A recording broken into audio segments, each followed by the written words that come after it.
Atenção! Este vídeo é uma peça de ficção e qualquer semelhança com a realidade é mera coincidência.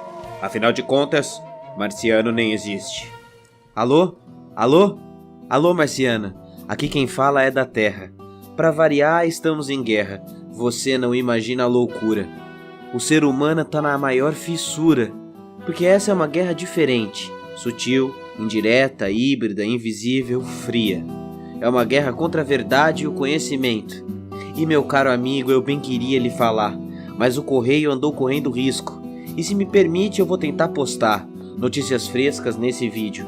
Não tem a ver com esquerda, direita, PT, e eu não pretendo provocar, nem atiçar sua saudade.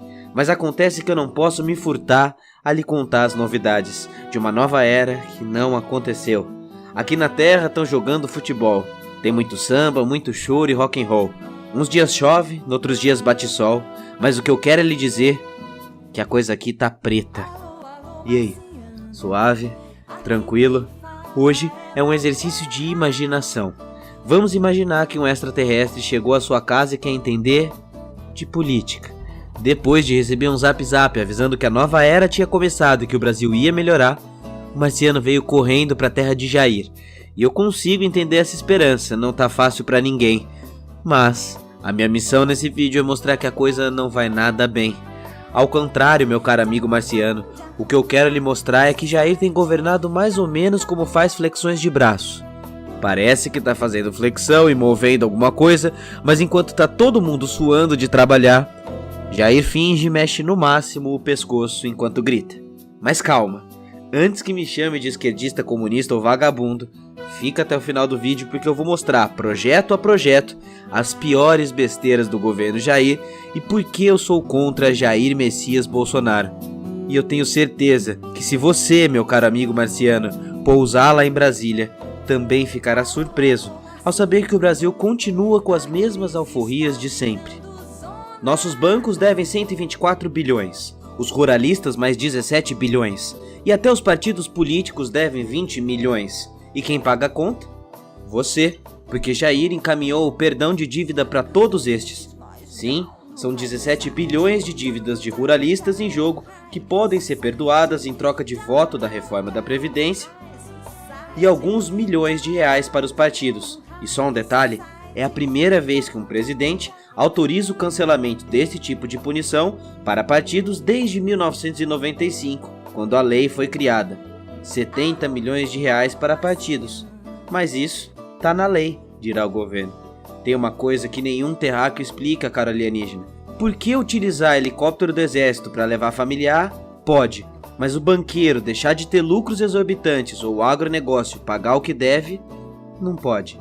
Enquanto o povo é levado a crer que é hora de todo mundo perder direitos, é só ele mesmo quem fica mais e mais doente.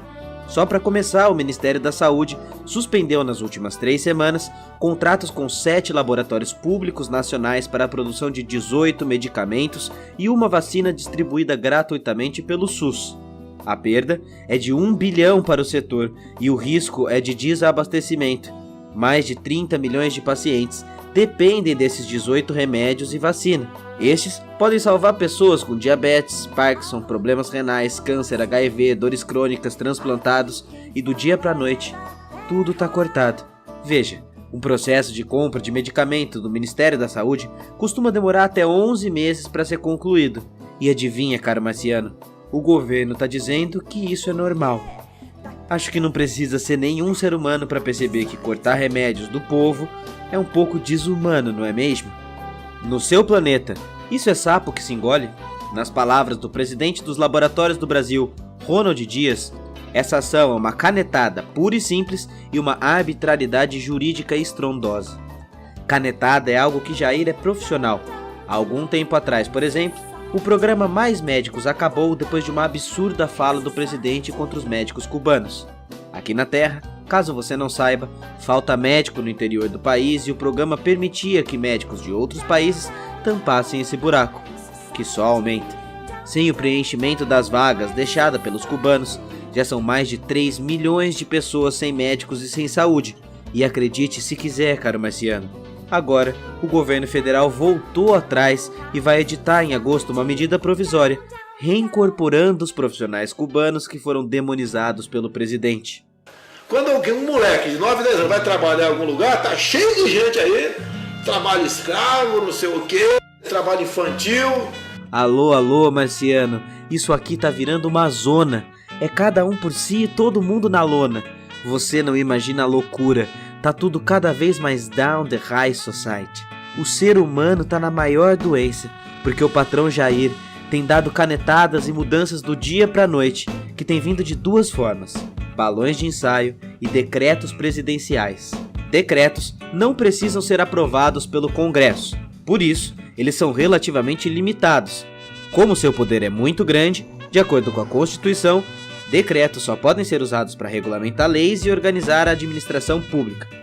Mesmo assim, Bolsonaro foi o presidente que mais editou decretos desde Fernando Collor. Até 1º de julho já foram 238, e o instrumento tem sido usado de maneira bastante irresponsável. Enfim, caro amigo marciano, talvez você não conheça muito bem a nossa Constituição, assim como o nosso presidente, pois até agora a maior parte dos decretos de Jair tem sido considerados inconstitucionais. Mas tudo bem, porque se nada der certo, Jair volta atrás, no que é chamado balão de ensaio, ou governar só para sua plateia. Ou seja, propositadamente o governo vaza as informações a fim de verificar de antemão possíveis efeitos de uma jogada política. Se pegar mal, ele acusa a mídia de falsa informação e segue o jogo. Com isso, caro marciano, estamos normalizando o absurdo. Por isso que para Jair tudo é normal. Ele encontrou um jeito de, dentro da lei, aplicar a maior imoralidade possível. Só no último mês, ele defendeu publicamente o trabalho infantil, o fim do exame da carteira para motorista, legalização do garimpo, prisão para jornalista, duvidou de dados oficiais do próprio governo, desdenhou da morte do pai de um adversário político, duvidou de índio assassinado, enfim, segundo o levantamento da agência Aos Fatos, nos primeiros 200 dias como presidente, Bolsonaro deu 222 declarações públicas falsas ou distorcidas, como por exemplo quando disse que a fome no Brasil era uma grande mentira, enquanto 6.500 pessoas morrem por ano no país de desnutrição. Fez as contas? 6.300 dão 17. 17 humanos morrendo por dia de fome, segundo o levantamento do próprio Ministério da Saúde. E é simples perceber, presidente que não enxerga a fome, não combate a fome. Alô, marciano, isso aqui tá virando uma zona, e lá se foi a mordomia. Tem muito rei aí pedindo alforria, porque não é só o que Bolsonaro fala, é o que ele faz. Então, vamos conversar de meio ambiente? Isso aqui tá a maior loucura. Todo mundo na maior fissura, porque no momento que eu escrevo essa carta, para variar, estamos em guerra. No seu planeta vermelho parece não haver muita floresta, mas aqui é do verde que vivemos. E Jair declarou que preservação ambiental é frescura de vegano. E entre as medidas mais polêmicas, ele pôs em dúvida os dados oficiais sobre destruição de florestas, decidiu diminuir multas para danos ambientais, decretou o fim das áreas de conservação do meio ambiente, liberando a construção de estradas e rodovias em áreas de proteção, quer extinguir o Fundo Amazônia, que é um fundo milionário impulsionado por diversos países do mundo, que entendem a importância mundial de se preservar o verde, já trocou o comando do IBAMA e do Instituto Chico Mendes, que antes tinha técnicos e ambientalistas nas funções, e agora trocou os cargos para policiais militares. Em resumo, após o início da gestão, Bolsonaro faz de tudo para agradar o agronegócio, aquele mesmo que ele perdoou as dívidas bilionárias do início do vídeo, lembra? Vejamos agora os seus ministros. Apesar de jurar ser da nova política, Ricardo Salles, do Meio Ambiente, já trabalhou para o governador Geraldo Alckmin, de quem foi secretário do Meio Ambiente entre os anos de 2016 e 2017 e ficou conhecido por ter adulterado um mapa ambiental, sendo condenado por improbidade administrativa. Já a ministra da Agricultura, Tereza Cristina, fez carreira política filiada ao DEM e foi líder dos ruralistas, aprovando projetos de causa anti-indígena e, entre outras coisas, tem o carinhoso apelido de Musa do Veneno. Já já você vai entender o porquê, mas o ponto é que Salles e Tereza Cristina estão juntos no mesmo projeto. E, em outras palavras, é como se a árvore e a motosserra agora andassem juntas. Ministério do Meio Ambiente e Agricultura precisam se balancear, e quando se juntam, Coisas como o Serviço Florestal Brasileiro acabam indo parar na mão, por exemplo, do ex-deputado Valdir Colato, que é um dos principais críticos do Código Florestal, e todos esses seguindo as ordens de Jair, que declarou no mês passado: os produtores rurais cada vez mais têm menos medo do IBAMA. Eu paguei uma missão para ele. Mete a foice em todo mundo. E não é só foice não, é foice e veneno, porque a partir de agora até a sua comida está em risco. Na listagem publicada no Diário Oficial da União, já são 230 agrotóxicos liberados, e deste total, 41% ou 118 são considerados extremamente tóxicos, e 32% deles estão proibidos na Europa e nos Estados Unidos. Dentre as substâncias liberadas, por exemplo, está o sulfoxaflor, princípio ativo que é um dos principais responsáveis pelo extermínio de abelhas polinizadoras. E se você lembra da época de escola, abelhas são essenciais para nossa sobrevivência enquanto espécie. Para você entender a dimensão do problema terreno, caro amigo marciano, isso fez com que todos os ex-ministros do meio ambiente que ainda estão vivos se reunissem para escrever uma carta em conjunto. Ministros que foram adversários a vida inteira e agora estão unidos para te avisar do pior. Nem os índios estão sendo poupados. Será que Bolsonaro não recebeu uma educação básica? E a resposta é: não. Então vamos falar de educação? Abraham Weintraub se concretizou com a pior de todas as escolhas. Eu já fiz um vídeo dele aqui no canal que vale a pena você conferir, e logo no início do mandato, tudo o que eu disse começou a ser cumprido. O ministro passou a cortar recursos da educação, dizendo que as universidades promoviam balbúrdia.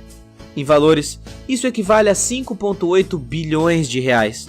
Só o FNDE, por exemplo, teve congelado 1 bilhão, ou 21% de seu orçamento para esse ano. O FNDE é o órgão que financia livros didáticos, transporte escolar e auxílio à formação de professores na educação básica, entre outras coisas. Em vídeo, Weintraub usa chocolates e promete para você: a gente vai cortar, não tá cortado. Deixa para comer depois de agora, setembro. caro marciano, deixa o transporte do seu filho para setembro, tá ok? Educação nunca é gasto, é investimento para o futuro. E falando em futuro, o ministro lançou um tal projeto Futurice, que basicamente faz com que a gestão das universidades passe a ser feita com apoio de organizações sociais relacionadas ao governo. Ou seja, para que a universidade ganhe repasses, ela precisa se alinhar a interesses do mercado e do próprio governo. Se isso se confirmar, nós estamos vendo de frente uma forma de privatização por dentro das universidades. Claro que parcerias são importantes, mas manter a direção da universidade com relação aos interesses do lucro e do mercado tem alguns perigos.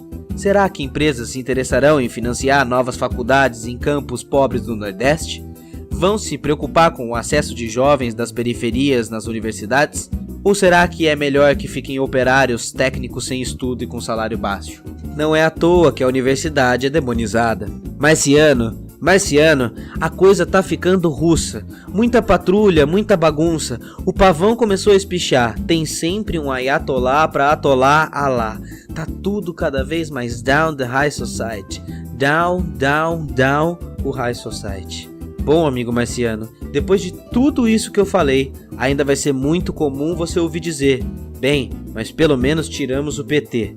E nem isso é verdade. A tal despetização era uma flexão de pescoço. Nunca aconteceu.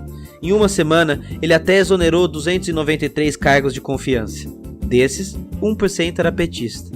Jair demitiu tanta gente que até quem demitia foi demitido, não podendo haver mais novas demissões. Depois voltou atrás e comentou no Twitter que extinguiria 21 mil cargos comissionados. Na prática, foram apenas 159. E depois, tudo aquilo que ele acusou o PT de fazer parece estar fazendo muito pior, trocando os antigos cargos por interessados ideológicos seus. E tá aí a indicação do filho embaixador e tantos outros familiares e pessoas muito próximas a si, indicado para cargos públicos. Tenho uma vivência pelo mundo, já fiz intercâmbio, já fritei hambúrguer lá nos Estados Unidos, no frio do... Eu sei que a gente quer ter fé em alguém e esperar que as coisas melhorem, mas Marciana, eu poderia ficar falando aqui horas. Ainda tem vaza-jato, relações internacionais, Estado laico, privatizações negativas, pedido de prisão de jornalista, enfim. Quem sabe você queira uma parte 2 desse vídeo. Me avisa aí nos comentários, porque se nada for censurado, o fato é que aqui no Brasil, 4 entre 10 pessoas não fazem ideia de nada de positivo que fez Jair. Então, pelo menos que essas pessoas saibam o que Jair já fez de ruim e que vai ser muito difícil reverter, como a questão do meio ambiente, que não se volta atrás. Caro amigo marciano, autoritarismo depois que entra não sai tão fácil. E para variar, já estamos em guerra. O ser humano tá na maior fissura, mas ainda assim, aqui na Terra estão jogando futebol. Tem muito samba, muito choro e rock and roll. Uns dias chovem, outros dias bate sol. Mas o que eu queria lhe dizer é que a coisa aqui tá preta. Manda um beijo para os seus, deixa o like, sininho, inscrição. Manda um beijo na família, no Renko e nas crianças. O Caio aproveita para também mandar lembranças. Volta logo e a todo o pessoal, adeus.